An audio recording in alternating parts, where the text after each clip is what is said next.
Why is Iran negotiating with the US? There's actually a good strategy which I want to explain, but the question is, how could Iran trust the US? They negotiated an agreement, a nuclear agreement in 2015, and then Trump came and then ripped that agreement, even though Iran was meeting all the requirements in that agreement, the JCPOA. And then they started to negotiate last year, and then the US and Israel killed the Iranian negotiating team while they were negotiating with them. And then this year, again, they were negotiating with the US, and the US and Israel killed the leadership of Iran and started a whole war. So how could Iran trust the US and Israel after all this? Iran's strategy is to isolate Israel and remove the US from the war. It understands that this war wouldn't have happened if it wasn't for Israel, Benjamin Netanyahu, pushing Trump to start this war because they gave him bad intelligence around how weak Iran is. It's a house of cards. We keep on hearing one last push and everything breaks down. The government is hated. There is no support. So there's going to be a revolution that removes the government if you kill a bit of that leadership, which actually did the opposite. When the war started, people rallied around the flag. And people wanted to support their country because there's a foreign entity coming to invade and attack and kill your people. That's what happened in war. People come together, they remove all their differences to focus on removing this threat. Iran has leverage now. It has the Strait of Hormuz, with it the flow of oil. 20% of oil goes through there, and if they can control the volume of oil that passes, it can control the price of oil, so it can do economic warfare now in the same way that the Europeans and the US has put sanctions on Iran. Now Iran can put sanctions. It's kind of forcing all those countries to come and negotiate with Iran to allow the safe passage of their ships. And at the same time, Iran now applies a $2 million toll fee on each ship that passes, that is paid in Chinese yuan and not dollars. Trump it's been very clear that he wants to get out of this war. It's causing a lot of domestic issues, and there's going to be midterm elections very soon in November. And so he wants to move away from this war. And Iran understands this. It wants the US to move away from this war. So the strategy is for the US to exit this war and for Iran to show to the world that it does not want war, it wants peace, but Israel's not going to allow this. Israel is not going to accept Iran to come out stronger than before with an asset such as the Strait of Hormuz now in its hand. It wants to escalate. It wants to cause destruction to Iran as a country. And so Iran understands that Israel is going to continue. So it's putting the ceasefire negotiation conditional on Israel stopping its war, not just on Iran, but on Lebanon, where it actually pretty much carried a massacre in Lebanon. More than 300 civilians died in just one day, and thousands injured from an attack of 10 minutes. A 10-minute attack by Israel caused that much death and destruction on the civilian population in Lebanon. So Iran's saying, we're not going to even sit down with the US unless Israel stops this aggression against Lebanon. And Israel's saying, no, we're not going to stop. We're going to attack.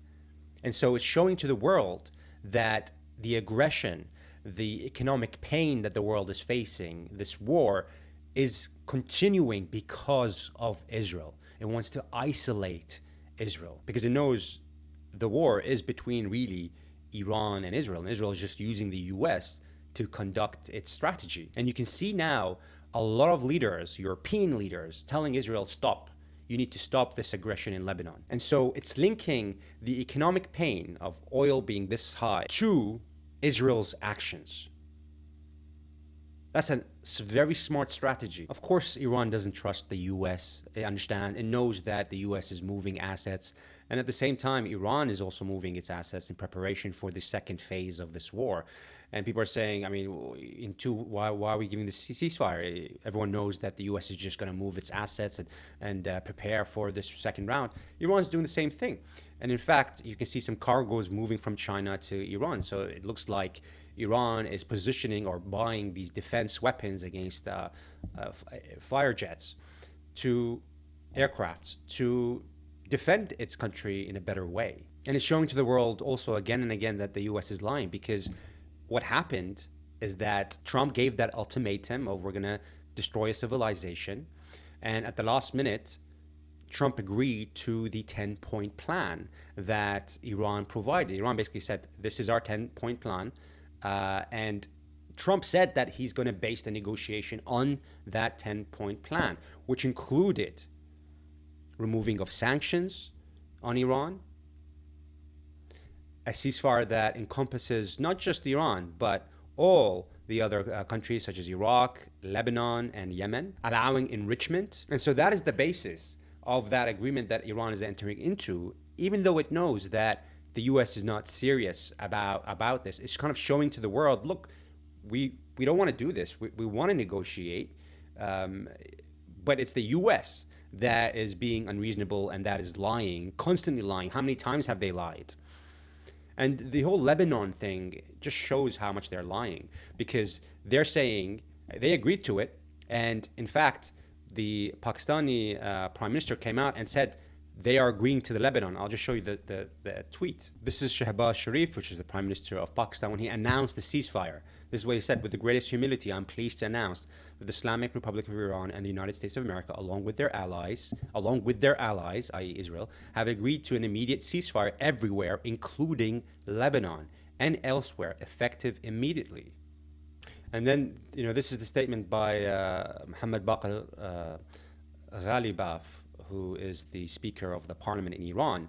Statement on the violation of three key clauses of the 10-point proposal before the start of the negotiations. The deep historical distrust we have towards the United States stems from its repeated violations of all forms of commitments, a pattern that has regrettably been repeated once again. As the President of the United States has clearly stated in his his statement, in Trump's statement, on truth, the Islamic Republic of Iran's 10-point proposal is a workable basis on which to negotiate. That's what Trump said on his Truth Social. And the main framework for these talks. However, three clauses of this proposal have been violated so far by Israel.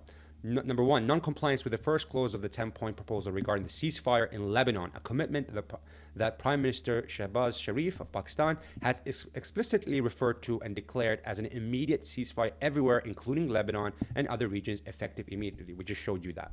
Number two, the entry of an intruding drone into Iran airspace, which was destroyed in the city of Lar and Fars province, in clear violation of the clause prohibiting any further violation of Iran airspace. Number three, denial of Iran's right to enrichment, which was included in the sixth clause of the framework.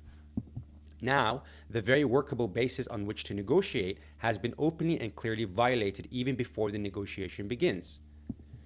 In such a situation, a bilateral ceasefire or negotiation is unreasonable. So this is what happened.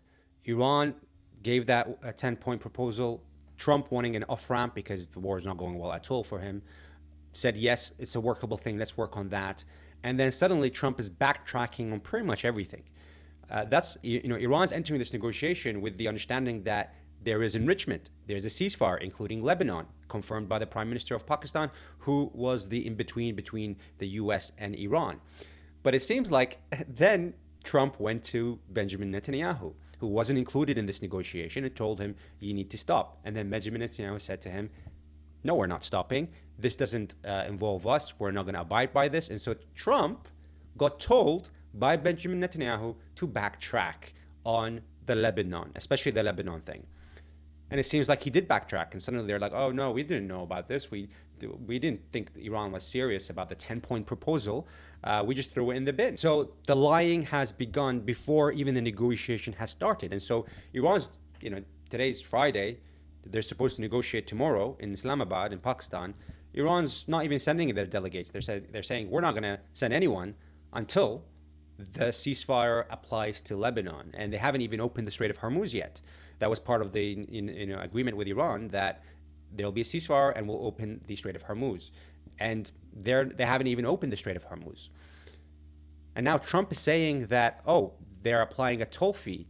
That wasn't part of the agreement, even though before Trump said, oh yeah, it's okay, they can manage the toll fee and we might actually take a share of that toll fee. So Trump is delusional, he's backtracking, he seems to forget what he said an hour ago. And this is what Iran is showing to the world, is that how can we negotiate with someone who in the first hour, he's backtracking on everything that he said is going to be workable. And they're moving people's blame on Iran causing this economic catastrophe that we're facing and about to face. It's only going to get worse. Towards blaming Iran, towards blaming the U.S. and especially Israel, because it's not abiding by the ceasefire in Lebanon. That is the strategy of Iran. Do I think this ceasefire is going to work? No, it's clearly not going to work. Are they going to restart the war? It's very likely that they're going to restart the war, but possibly without the U.S. The U.S. really wants to get out of this. I mean, I just can't see Trump again restarting this after he just got an off-ramp. Call your win. Yes, whatever you want to say that you've won with this war, you destroyed the Navy, Iran's Navy and Iran's Air Force, the magnificent assets that they had there. Sure, take those wins, close the war in the U.S., and focus on your domestic issues. That's the off-ramp right there.